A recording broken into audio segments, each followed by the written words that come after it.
नमस्कार, मैं श्रेया सिंह। आप देख रहे हैं स्तंभ भारत न्यूज़। कानपुर देहात से इस वक्त की सबसे बड़ी खबर सामने आई है। जिला विकास समन्वय एवं निगरानी समिति यानी दिशा की बैठक में जमकर बवाल हो गया।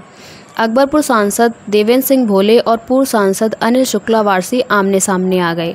बैठक के दौरान दोनों नेताओं के बीच तीखी नोकझोंक हुई और माहौल एकदम गर्म हो गया। मौके पर मौजूद पुलिस अधीक्षक और एएसपी ने तुरंत हालात को संभाला, जिससे किसी बड़ी घटना को टाला जा सका। बताया जा रहा है कि दोनों नेताओं ने एक दूसरे पर गंभीर आरोप लगाए। सांसद देवेंद्र सिंह भोले ने कहा वारसी जी को उपचार की जरूरत है। वहीं पूर्व सांसद अनिल शुक्ला वारसी ने पलटवार करते हुए भोले पर फैक्ट्री में वसूली के आरोप लगा दिए। हंगामे के चलते बैठक को बीच में स्थगित करना पड़ा। वीडियो में देखिए किस तरह जिला समन्वयक समिति की बैठक में दोनों नेताओं के बीच गर्मा का माहौल बन गया। और फिर बैठक के बाद पूर्व सांसद अनिल शुक्ला वारसी ने मीडिया के सामने अपनी बात रखी। कानपुर देहात की राजनीति में यह टकराव अब चर्चा का बड़ा विषय बन गया है। देखिए पूरा वीडियो।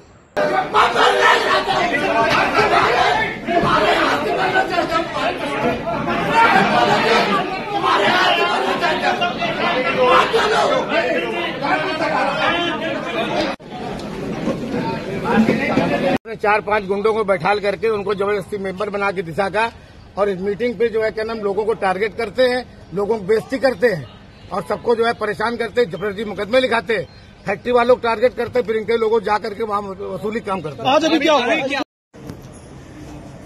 जिला विकास और निगरानी समिति की बैठक, जिसका भारत सरकार के द्वारा मुझे चेयरपर्सन बनाया गया है, सबके सहयोग से 5 ग्राम प्रधान, जो आरक्षण का तरीका है, जो गाइडलाइन है, और 4 वह मेंबर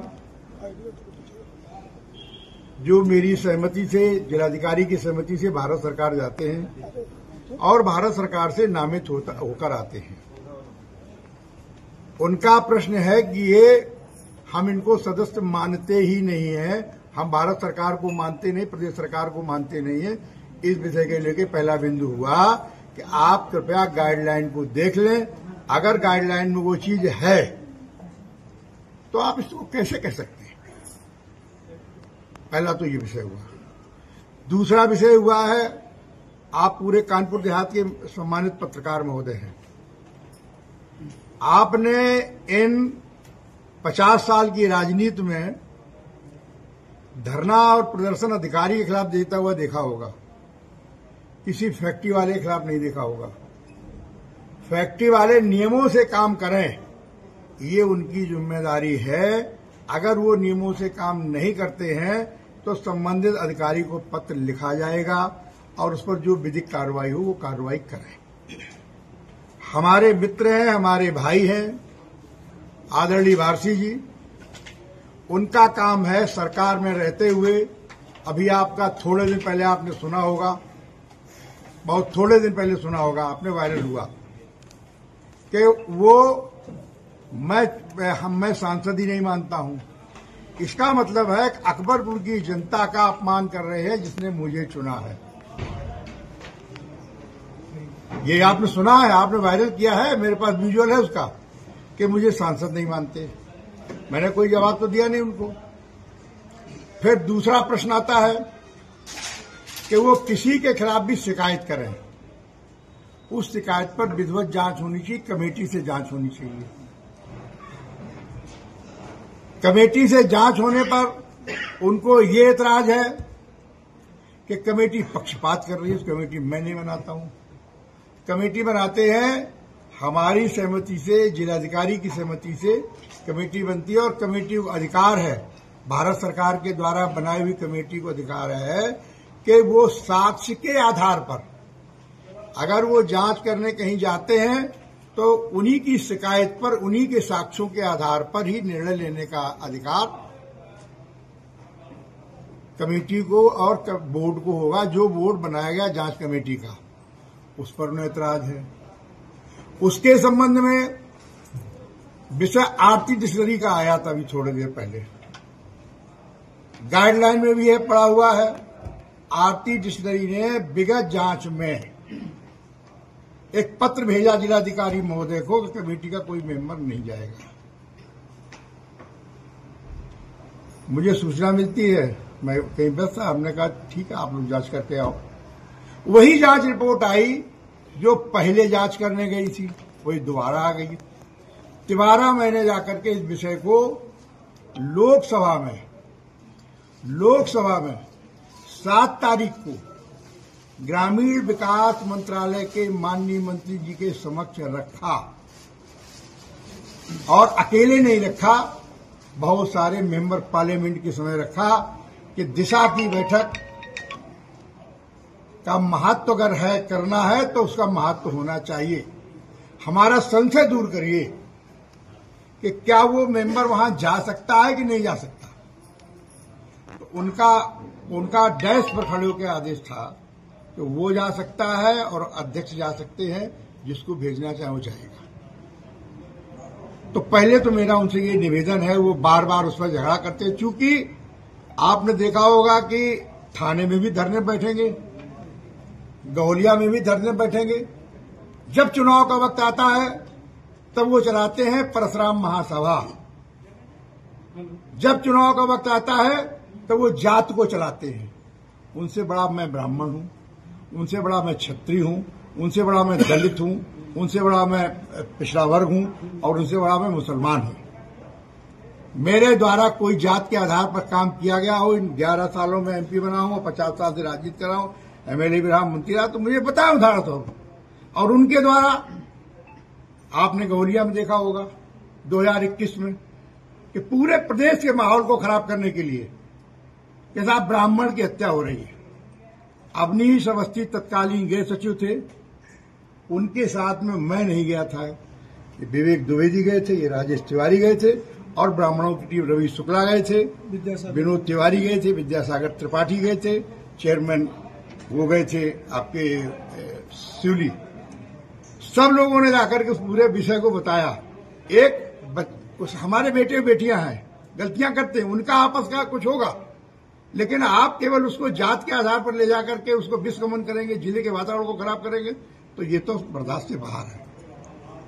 आप विकास दुबे के भाई को साथ रख सकते हैं जिसने संतोष शुक्ला की हत्या की हो, आपका साथ में वो आपका है।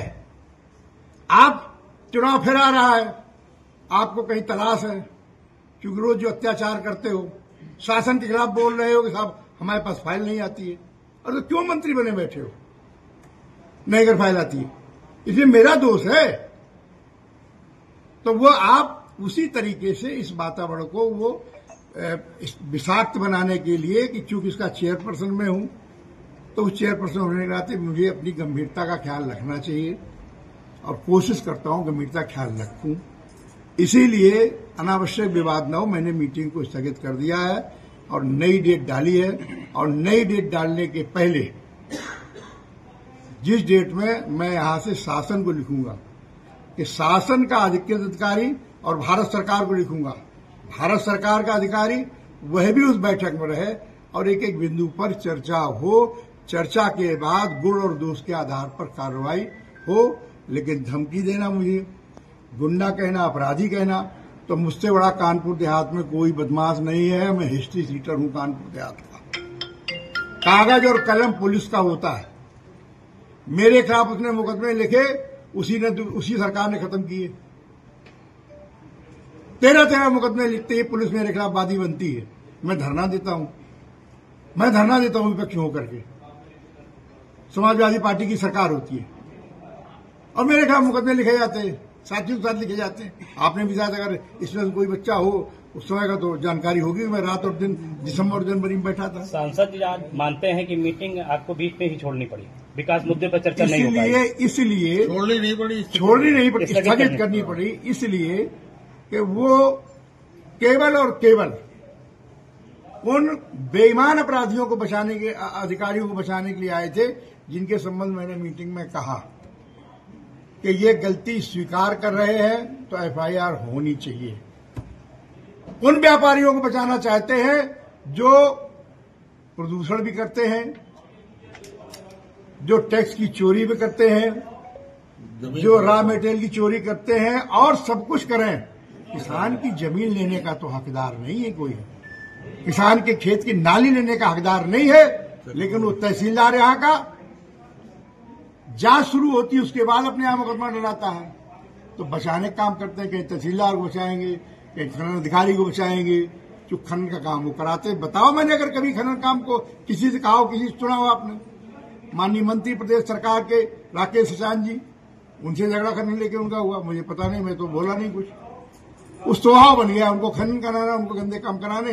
अब उसका जो विरोध करेगा तो उनके पास सबसे बड़ा यही है कि मैं परशुराम महासभा चलाता हूं, जो परशुराम महासभा चलाते हैं उसमें वहां का पानी की जांच करा ली जाएगी। इनके ऊपर जो लायबिलिटी निकली है उसमें गलती हुई है विभाग से। 97 करोड़ की लायबिलिटी है कानपुर नगर और कानपुर देहात की। इसको लेकर के हाईकोर्ट ने कहा कि क्रोमियम को लेकर के जो रिपोर्ट आई है वो रिपोर्ट को इसको ठीक किया जाए, पुनः जांच की जाए। ये इसलिए उसने उसको रोका, न कि बाकी चीजों की। तो चूंकि 2 जिले का मामला था, अब ये मामला कानपुर देहात का, और वह भी इसमें था, इस बैठक के में बिंदु में था। क्रोमियम की जांच होगी, अगर क्रोमियम में कोई प्रभावित होगा तो आदमी के जीवन से खिलवाड़ तो नहीं किया जाएगा, उसके स्वास्थ्य से खिलवाड़ तो नहीं किया जाएगा। भारती जी को चूंकि बचना है, भारती जी को ये सब कह के अपना वो खड़ा करना है, हमारे भाई हैं। आपने देखा होगा पिछली बैठकों में हमारी बहन आती थी, वो भी बाहर जाके बोलती, मैं तो कभी बोला नहीं हूं, वो भी बाहर जाके मेरे खिलाफ बोलती, मैं चुप रहता, बहन से क्या कहूं। अब आज वो भाई आ गया, समझे, जिनको जरूरत है इलाज की कहीं न कहीं, मैं तो इतना कह सकता हूं हमारे भाई हैं, वो स्वस्थ और दीर्घायु है। सांसद जी, एक सवाल है कि विपक्ष भी बैठा हुआ था,